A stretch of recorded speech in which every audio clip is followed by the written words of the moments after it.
Assalamualaikum warahmatullahi wabarakatuh. Waalaikumsalam warahmatullahi wabarakatuh.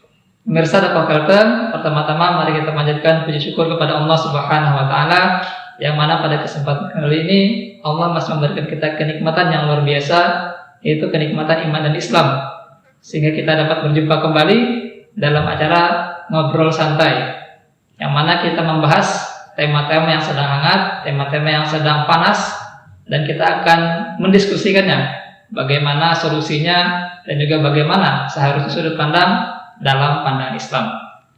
Salawat dan salam semoga senantiasa tercurahkan kepada junjungan kita Nabi besar Muhammad sallallahu alaihi wasallam serta keluarga, para sahabat tabi'in dan pengikut beliau hingga kiamat. Pemirsa Dakwah Kalteng dirahmati Allah, pada kesempatan kali ini kita sudah menghadirkan narasumber yang sangat luar biasa sekali yang akan membersamai kita dalam beberapa menit ke depan, yaitu adalah Bang Hendra. Beliau adalah trainer. Bagaimana kabarnya, Bang? Alhamdulillah baik. Alhamdulillah baik ya. Sepertinya cerah sekali ini ya. Apalagi ditambah ini masih bulan Ramadan ya. Ya, bulan Ramadan yang penuh berkah. Tapi kita juga miris gitu ya, dengan kondisi saudara kita. Tapi puasanya masih lancar ya? Alhamdulillah insyaallah. Alhamdulillah lancar ya. Dan juga semoga ini menjadi Ramadan yang luar biasa lagi, Bang ya. Amin amin. Tiap tahun kita usahakan luar biasa, kita semoga dipertemukan lagi dengan Ramadan tahun berikutnya. Amin insyaallah. Tapi memang kalau kita berbicara Ramadan, nah kita ini ada topik yang sedang hangat ini, Bang. Iya. Nah, topiknya ini membuat kita sedih begitu ya. Padahal seharusnya kaum muslimin itu bergembira ketika Ramadan. Ya. Nah, tapi karena ada saudara kita yang ditimpa musibah, nah itu menjadi prihatin bagi kita. Betul sekali. Nah, sebagaimana yang kita tahu kemarin ada berita bahwa Israel itu kembali memerangi atau kembali mengusik kaum muslimin yang sedang sholat di Masjid Al-Aqsa. Iya, betul. Nah, ini kan menjadi sesuatu yang prihatin kita melihatnya, dan juga ini senantiasa berulang ini, Bang. Nah, tiap tahun berulang begitu ya, bahkan semakin parah. Nah, ini kan tentu menjadi pertanyaan, kenapa sebenarnya hal ini bisa terjadi begitu, dan kenapa kaum muslimin yang luar biasa banyaknya ini tidak dapat membantu dengan bantuan yang memang dapat menyelesaikan masalahnya. Nah, mungkin itu yang akan kita diskusikan beberapa saat ke depan, Bang. Iya. Dan juga kalau kita lihat menurut laporannya pada tanggal 5 April kemarin, ketika orang-orang Yahudi itu mereka memasuki Masjid Al-Aqsa dan mereka akhirnya menembaki peluru dan sebagainya kepada kaum muslimin, itu yang terluka cukup banyak. Nah, bahkan ada 400-an orang itu mereka ditangkap begitu, Bang. Nah, padahal keinginan mereka itu hanya untuk sholat beribadah di bulan Ramadan begitu kan. Nah, itu bagaimana tanggapan kira-kira, Bang? Ya, terima kasih Bang Diki. Assalamualaikum warahmatullahi wabarakatuh. Waalaikumsalam. Alhamdulillah, segala puji bagi Allah yang telah memberikan kenikmatan kepada kita semua. Jadi di bulan Ramadan yang penuh dengan kemuliaan ini, yang penuh dengan keberkahan ini, tentunya sangat membuat kita bersedih dan juga miris gitu ya, dengan bagaimana melihat kondisi saudara muslim kita yang ada di Palestina. Ya, pertama kita harus mengetahui bahwa sesungguhnya kaum muslimin itu bersaudara. Sebagaimana Rasulullah mengatakan innamal mu'minuna akhwah. Jadi muslim satu dengan muslim yang lainnya itu bersaudara, meskipun dia tidak diikat dengan tali persaudaraan kandung misalnya. Tapi yang lebih kuat itu adalah persaudaraan sesama akidah atau sesama kaum muslimin gitu. Nah, kita sangat miris dan riskan sekali gitu melihat kondisi saudara muslim kita yang ada di Palestina di bulan Ramadan yang penuh berkah. Mereka itu pengen sama seperti kita gitu. Jadi kalau Mas Diki, Bang Diki ya bisa sholat tarawih dengan tenang, tanpa merasa takut dan sebagainya, bisa beribadah, bisa khusyuk sholatnya menghadap Allah Subhanahu Wa Taala. Tetapi yang terjadi dengan saudara-saudara Muslim kita di Palestina itu tidak seperti itu. Terbalikannya ya. Ketika mereka sholat itu bukan ketenangan yang mereka dapat, tapi ketakutan atau rasa was-was, ini kira-kira aman apa tidak gitu. Dan akhirnya ternyata terjadi. Bayangkan 20 ribu kaum muslimin pada malam itu, pada malam itu mereka melaksanakan sholat tarawih di Masjidil Aqsa. Ternyata apa? Ternyata pada saat dalam kondisi sedang sholat itu justru datang tentara Israel laknatullah alaih, itu justru menghentikan ibadah kaum muslimin yang ada di Palestina tersebut. yang sedang melaksanakan sholat tarawih itu dihentikan dengan cara paksa gitu. Bahkan ada yang ditembaki dengan gas air mata, terus ditembaki dengan peluru peluru kejutan gitu. Jadi pelurunya itu terus ada juga dengan peluru yang peluru besi tapi ditutupi dengan karet. Nah, itu terjadi gitu pada saat itu, dan itu terjadi pada bulan Ramadan dan di Ramadan ini gitu. Dan tidak hanya itu, ternyata mereka dibubarkan secara paksa agar tidak beribadah di masjid tersebut, dan 350 lebih itu justru ditangkap, ditahan dan diikat gitu. Dan ini terjadi di tengah-tengah kita yang mungkin kita sekarang yang berada di sini kita bisa sholat dengan tenang, bisa sholat dengan khusyuk, bisa melaksanakan sholat tarawih dan sebagainya. Tapi ternyata bagi saudara muslim kita yang lain yang ada di Palestina sana ternyata mereka tidak bisa melaksanakan sholat tarawih sebagaimana yang kita laksanakan. Nah ini juga menjadikan diri kita itu sedih gitu. Karena saudara-saudara muslim kita di sana, bahkan tidak hanya itu, ternyata juga memakan korban. Ya, ada yang meninggal dunia, bahkan banyak sekali gitu. Saudara muslim kita di sana yang meninggal dunia karena serangan tentara Israel tersebut terhadap kaum muslimin yang ada di Palestina. Nah, dan ini yang terjadi, ini fakta yang terjadi memiliki kondisi sekarang ini, bahwa sesungguhnya saudara-saudara muslim kita yang ada di Palestina sana merasakan merasakan kesedihan, merasakan tidak bisa beribadah sebagaimana mestinya seperti kita di sini. Nah itu faktanya. Jadi memang sangat disayangkan Bang Indra ya. Iya. Bulan Ramadan ini mereka masih mendapatkan tekanan gitu ya, pembubaran dan sebagainya. Dan kalau kita melihat, ya ini seringkali terjadi setiap tahun begitu. Tidak hanya setiap tahun, iya betul. Setiap tahun, dan di tahun 2023 ini saja, itu sejak Januari sampai Maret, ya Januari, Februari, Maret, ini kan ada berapa, hampir 3 bulan. 3 bulan. Ya. 3 bulan itu ada 83 ya warga Palestina yang meninggal dunia. Gitu. Karena apa? Karena akibat kekejaman Israel tadi. Itu dalam selang waktu 3 bulan saja. Artinya apa? Dalam tahun ini saja itu sudah banyak sekali memakan korban gitu kondisinya. Gitu. Dan ini terjadi berulang-ulang. Tiap tahun itu terjadi. Bahkan kalau kita melihat data itu ya, dari 2008 sampai 2021 misalnya, korban itu hampir ya 21,8% korban itu anak-anak gitu, yang berusia 18 tahun, dan juga sebanyak 1011 anak-anak laki-laki, ya 244 anak perempuan gitu. Jadi itu yang korban gitu. Korban meninggal dunia itu dari 2008 sampai 23 itu yang anak-anak saja gitu. Kalau total keseluruhan itu ya korban dari tahun 2008 sampai 2023 itu total keseluruhan korban itu 6.000 lebih. Gitu. Banyak sekali kan. 6.000 lebih. Itu nyawa itu. Iya, nyawa. Gitu. Dan itu siapa? Itu adalah saudara kita gitu. Saudara kita kaum muslimin di sana. Ya makanya anak-anak di sana itu tidak bisa merasakan pendidikan ketenangan ketika berada di sana. Ketika mereka sekolah itu mungkin mereka harus melihat di atas itu kira-kira apa gitu. Iya. Ya, karena bisa jadi yang turun itu adalah bom gitu kan, rudal gitu, dan sebagainya. Itu kondisi mereka seperti itu. Ketika mereka tidur juga bisa jadi mereka tidurnya nggak senyenyak kita seperti itu. Kan mungkin bisa tidur yang terakhir begitu Bang ya pada saat itu. Mereka berpikir jangan-jangan ini adalah tidur saya terakhir di rumah ini. Jadi itulah kondisi saudara-saudara muslim kita yang ada di Palestina sana, yang sangat miris dan menyayat hati kita sebagai saudara kaum muslimin gitu. Ya mungkin kita tidak pernah berjumpa dengan mereka, tidak pernah berkata-kata atau saling ngobrol gitu dengan mereka, tapi kita harus merasakan bahwa ini adalah duka ya. Kenapa? Karena sesama kaum muslimin itu, kata Rasulullah, kaum muslimin itu bersaudara seperti satu batang tubuh. Ketika salah satu itu terkena, maka seluruhnya itu kita juga merasakan sakitnya seperti itu. Jadi jangan sampai ketika kita melihat saudara muslim kita di Palestina itu diserang oleh Israel, kita mengatakan itu adalah permasalahan mereka, bukan permasalahan kita. Itu nauzubillah, jangan sampai terjadi seperti itu. Tapi paling tidak kita merasa bahwa itu adalah masalah kita sama-sama, karena mereka adalah saudara kita. Itu. Jadi seperti itu Bang ya. Iya. Tapi saya ini herannya seperti ini. Herannya itu adalah kita ini kan termasuk umat yang banyak di bumi ini begitu Bang. Iya. Bahkan di Indonesia ini mayoritas begitu, terbesar di dunia. Betul. Nah bahkan negara-negara kita itu negara-negara Muslim yang mayoritas penduduk Muslim itu membuat satu ikatan namanya OKI.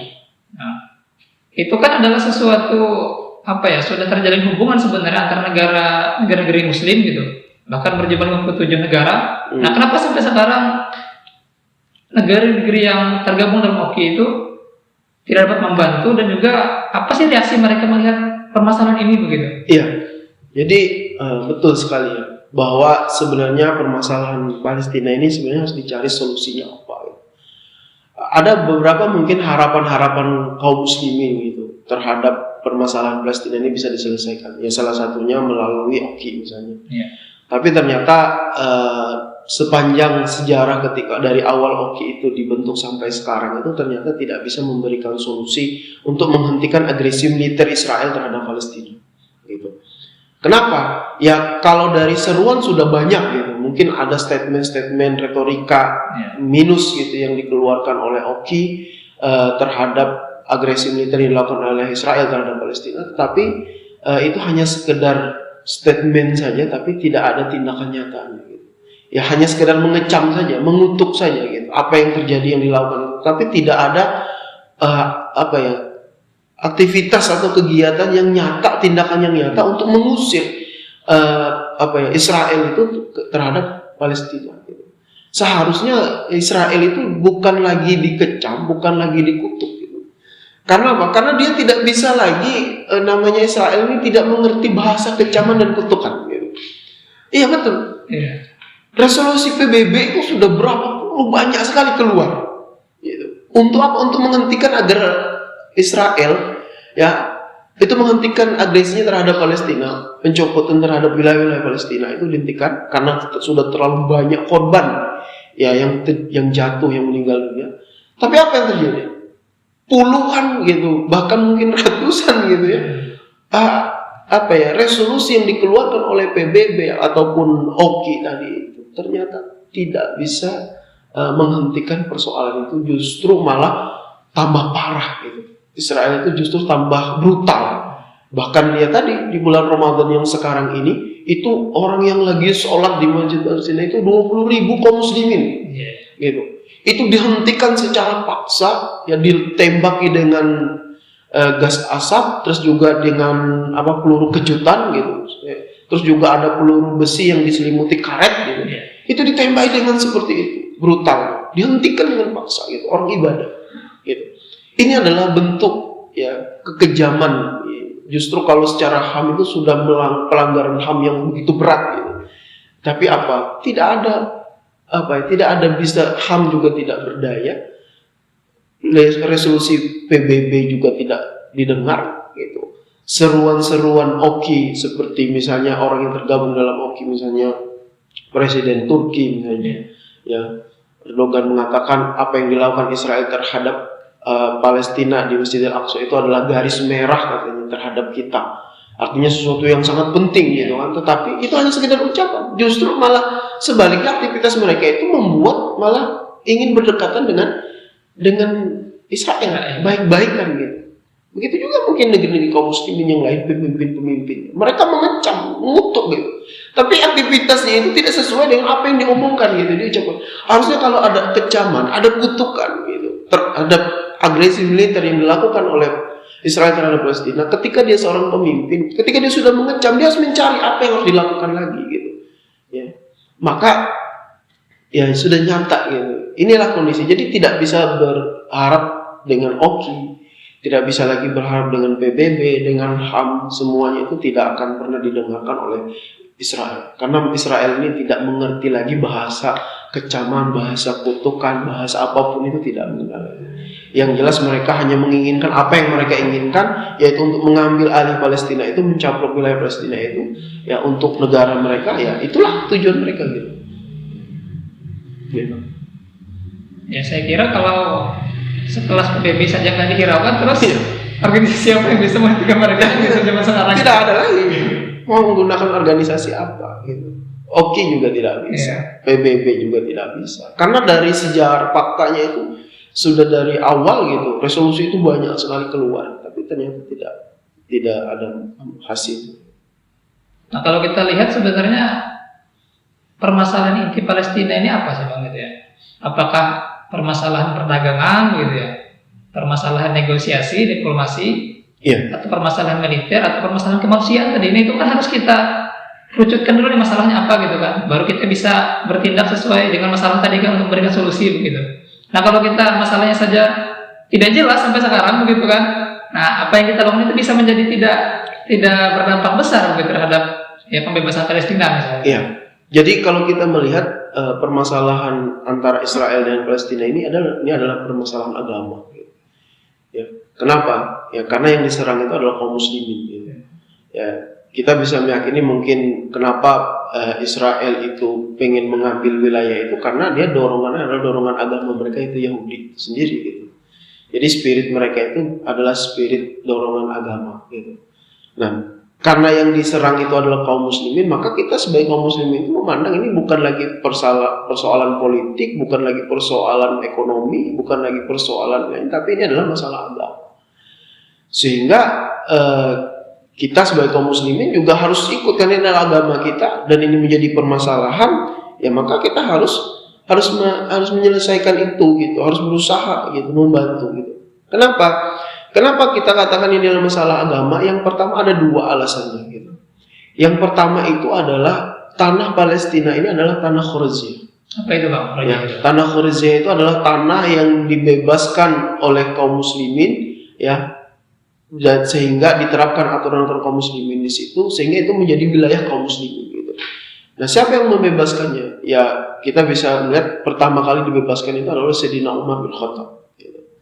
Nah, karena ini adalah tanah Khuriziyah dan agresi militer yang dilakukan oleh Palestina itu adalah pencaplokan tanah dan ini tanah kaum muslimin, maka ini adalah permasalahan agama gitu, permasalahan kaum muslimin gitu. Tidak bisa lagi dikatakan ini adalah permasalahan orang Palestina saja atau ini adalah permasalahan ekonomi, ini adalah permasalahan bukan. Ini adalah permasalahan muslimin karena ini adalah tanah kaum muslimin. Kayak misalnya gitu, kita itu berada di rumah gitu, terus rumah itu diambil orangnya, kita kan marah gitu. Nah begitu juga, dan marahnya kita itu orang mengambil rumah itu apakah itu permasalahan mengambil rumah? Bukan, tidak hanya sekedar itu, tapi dalam Islam itu ada gorizatul baqa. Gorizatul baqa itu dibolehkan di dalam Islam ketika itu adalah memelihara atau menjaga keamanan diri kita gitu. Nah misalnya kalau rumah kita tadi itu dicaplok orang, masa kita kasihkan saja gitu? Enggak kan? Ya kita harus membelanya, dan membelanya itu hukumnya apa? Wajib dalam Islam gitu. Wajib. Bahkan ketika kita terbunuh maka kita akan syahid kan gitu. Nah maka begitu juga tadi tanah Khuriziyah itu adalah tanah kaum muslimin yang dibebaskan oleh Sayyidina Umar bin Khattab itu dengan ya darahnya para syuhada gitu.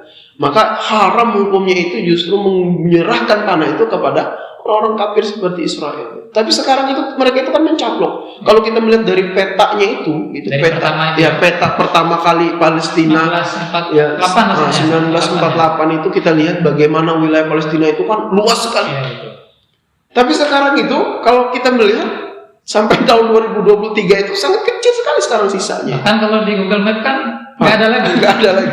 Gitu. Itulah gitu menunjukkan berapa luas tanah kaum muslimin atau tanah Khuriziyah itu sudah dicaplok oleh Israel gitu. Selain pencaplokan tentunya mungkin mereka punya ada sesuatu atau visi misi mereka kenapa mereka mengambil itu wilayah-wilayah itu. Itu yang pertama. Terus yang kedua ada perjanjian gitu antara Sayyidina Umar gitu, yaitu kaum muslimin terikat dengan perjanjian Umar atau Al-Ahad Al-Umariyah gitu, dengan kaum Nasrani Yerusalem. Nah, di mana perjanjian Sayyidina Umar itu dengan pendeta Sophronius ya, dan Khalifah Umar itu di tahun 637 Masehi, di mana di poinnya perjanjian itu adalah kaum muslimin itu tidak mengizinkan Yahudi lewat dan beramal di Yerusalem gitu. Jadi ini sudah menjadi perjanjian antara kaum muslimin yang sampai sekarang berlaku gitu. Ya, seharusnya kaum muslimin itu melarang orang-orang Israel itu untuk beribadah melalui Yerusalem itu karena ini perjanjian antara kaum muslim dengan Nasrani. Nah, Jadi itulah dua alasan gitu ya, permasalahan yang terjadi di tengah-tengah kaum muslimin yang ada di Palestina dengan Israel itu. Kalau dikatakan ini masalah apa, kata Bang Diki tadi itu, apakah masalah ekonomi dan sebagainya, ya jelas ini adalah masalah agama. Ya. Jadi memang sudah paham agamanya seperti itu. Iya, ya. betul. Dan kalau kita melihat juga sebenarnya kan umat Islam ini kan banyak nih Bang, yang pengen membantu kan. Bahkan kita ada yang menggalang dana gitu kan, ada yang memberikan orasi dan sebagainya. Nah, tapi spirit umat Islam ini tidak bisa disalurkan maksimal.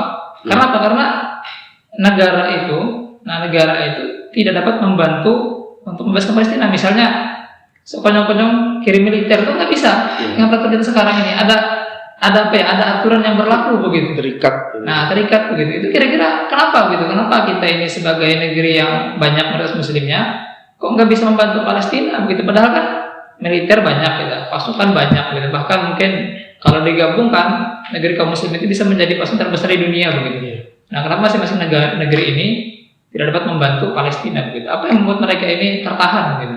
Iya, yang pertama negeri kaum muslimin ini kan, kaum muslimin itu terdiri dari negeri-negeri yang begitu banyak. Iya. Kenapa tidak bisa membantu kaum muslimin atau mengirimkan agresi militer juga gitu? Karena solusi real itu sebenarnya terhadap Israel itu yang militer. Tapi kenapa tidak bisa? Yang pertama itu karena terikat dengan perjanjian yang ada di misalnya di Liga PBB misalnya sebagainya. Untuk mengirimkan tentara itu harus mengikuti izin mereka dan sebagainya. Itu juga seperti itu. Dan juga yang kedua, ketakutan pemimpin-pemimpin kaum muslimin gitu. Ketakutan pemimpin-pemimpin kaum muslimin terhadap negeri-negeri kafir barat, negeri-negeri barat gitu, yang dia itu berada di belakang Israel itu sendiri gitu. Ya. Mungkin mereka menganggap kalau seandainya misalnya mengirim ini, nanti negara ini dibantu oleh Israel, dibantu negara ini, nanti negara kita dan sebagainya. Ini adalah ketakutan-ketakutan seperti itu. Dan yang ketiga juga pandangan kaum muslimin terhadap permasalahan yang ada di Palestina tadi. Mereka menganggap bahwa itu adalah hanya sebatas permasalahan negeri atau wilayah Palestina, negeri masing-masing. Bukan permasalahan kita sebagai kaum muslimin. Nah, inilah paham inilah yang akhirnya menjadikan kita itu bersekat-sekat antara negeri satu dengan negeri yang lain itu. Nah, seharusnya pemahaman bahwa ini adalah masalah negeri ini itu tidak boleh gitu. Karena kaum muslimin itu satu kesatuan gitu, atau kaum muslimin itu adalah saudara gitu. Bahkan Rasulullah SAW mengatakan ketika bukan golongan, kata Rasulullah, orang yang dibangun di pagi hari tapi dia tidak memikirkan saudara muslim. Bayangkan itu. Kalau kita tidak mau memikirkan saudara kita yang ada di Palestina sana, berarti kita bukan golongan Rasulullah. Berarti kalau kita bukan golongan Rasulullah, nanti di akhirat kita mau jadi golongan siapa? Apakah golongan Firaun? Atau golongan siapa? Gitu. Yeah. Nah, ini permasalahan-permasalahan yang seperti ini menyekatkan permasalahan tadi itu juga menjadi masalah gitu. Sehingga kaum muslimin itu udahlah nggak usah dibantu, cukup membantu dengan sembako saja, misalnya obat-obatan saja dan sebagainya. Nah, membantu seperti itu bagus nggak bagus, tapi itu tidak akan pernah menyelesaikan masalah. Sudah berulang kali kita sampaikan bahwa memberikan obat-obatan, memberikan apa itu memang membantu, tapi tidak akan pernah menyelesaikan masalah. Itu buktinya juga terjadi lagi sekarang di bulan Ramadan. Gitu. Nah, negeri-negeri kaum muslimin yang mau mengirimkan militer pun juga tidak bisa akhirnya, karena terikat dengan aturan-aturan Liga PBB itu sendiri gitu. Dan sebagainya. Kalaupun misalnya mereka ngeyel, ya tergantung keberanian pemimpinnya. Kira-kira berani apa tidak? Gitu. Misalnya Turki tadi, tapi ternyata faktanya kan tidak. Amerika gitu kan kirim pasukan besoknya gitu. Tapi ternyata faktanya kita tidak bisa. Gitu. Ya, maka kita kita membutuhkan pemimpin-pemimpin seperti Umar bin Khattab, seperti Salahuddin Al-Ayyubi. Nah, itulah butuh pemimpin yang berani seperti itu, yang ketika melihat saudara muslim di Palestina itu terjajah seperti sekarang ini, maka dia langsung tidak lagi memberikan retorika kecaman, tapi dia langsung dengan aksi nyata bahwa dia memiliki kemampuan atau kekuatan di belakangnya itu pasukan, ya dia akan kirimkan pasukan itu untuk membebaskan atau melindungi kaum muslimin yang ada di Palestina. Nah, ini harusnya yang dilakukan gitu. Ya. Dan kita rindu dan pemimpin-pemimpin seperti itu. Ya, karena memang solusinya sekarang itu tidak ada lain gitu. Kecuali dengan militer juga balasannya gitu.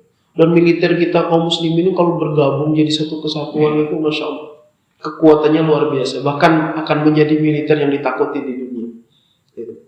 Karena kekuatan militer kita itu banyak sekali, besar sekali kalau kita mau bergabung. Tapi yang tadi pemahaman sekat menyekat itulah yang akhirnya menjadikan kita itu tidak mau bersatu. Kamu muslim Malaysia, kamu muslim Sudan, kamu muslim Pakistan, kamu orang Pakistan, kamu orang India, kamu orang ini Muslim Nusantara, beda-beda kan. Ya, nah pemahaman ini yang akhirnya yang menjadikan kita itu tidak bisa bersatu. Gitu. Kalau seandainya kita itu harusnya dibalik. Anda itu orang Malaysia, Anda itu orang Pakistan, Anda itu orang Filipina, Anda itu orang Sudan, Anda itu adalah orang Afrika, Anda itu orang Maroko, tapi Anda itu Muslim, Anda itu adalah saudara saya. Harusnya gitu. Ya, bukan malah sebaliknya. Bukan malah sebaliknya. Anda itu Muslim, tapi Anda orang Pakistan. Bukan gitu. Tapi harus dibalik gitu loh. Anda itu orang Maroko, Anda itu orang India, tapi Anda itu Muslim, maka Anda saudara saya. Gitu. Inilah ikatan akidah itu.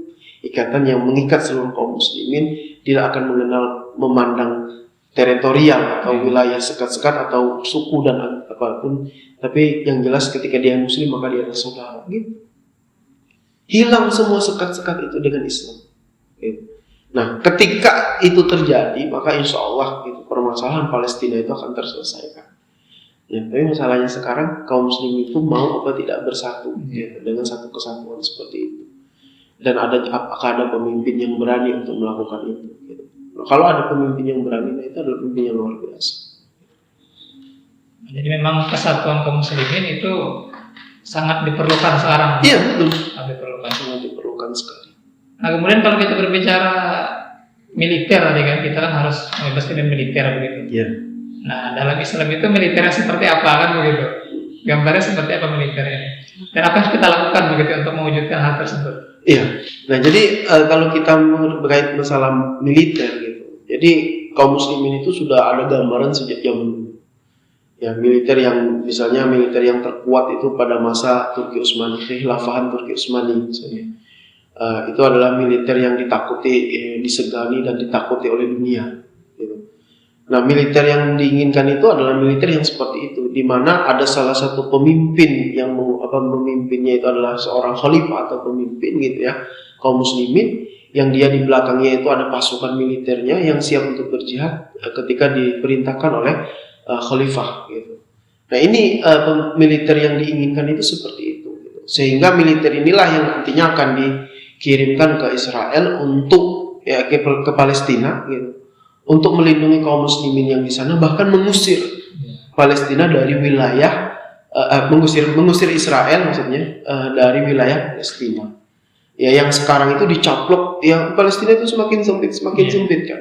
Nah itu militer itu yang akan dikirimkan gitu, oleh pemimpin gitu, kalau dalam Islam itu pemimpin itu disebut dengan khalifah gitu. Ya, sistemnya itu sistem Islam gitu. Nah itu. Jadi itu yang harusnya dilakukan gitu. Nah kalau sekarang tuh nggak ada gitu. Ya militer sekarang itu sebenarnya banyak gitu, militer kaum muslimin itu kuat, tapi nggak ada yang mau mengirimkannya, itu masalahnya.